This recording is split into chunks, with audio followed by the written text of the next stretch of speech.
All right, when setting up our hold-up volume recovery kit, first thing I did was use a tube cutter to section off 2 feet of Tygon tubing. We're going to connect one end to the barb fitting on our vacuum pump here, the other end to a barb fitting on our carboy. And then take the remaining length of Tygon tubing. We're going to connect one end to the other barb on our carboy.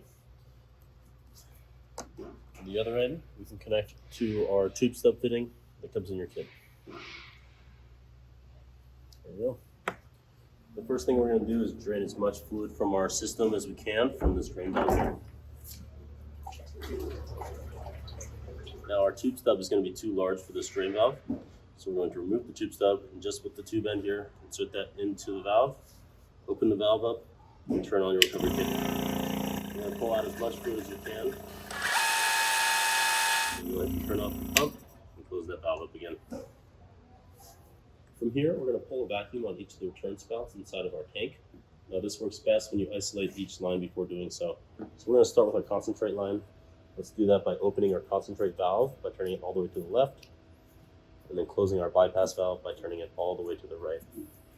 All right, now that we've isolated our concentrate line, we're going to insert the tube end from our recovery kit into the return spout of our concentrate line here, and then we're going to turn on our vacuum pump.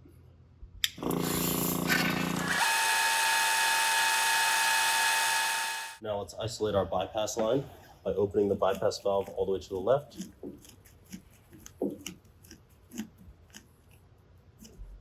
and closing our concentrate valve by turning it all the way to the right. Now back to the tank with our bypass line isolated. We're going to insert our tube end into the bypass return spout.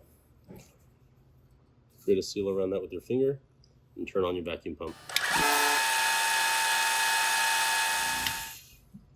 There we go.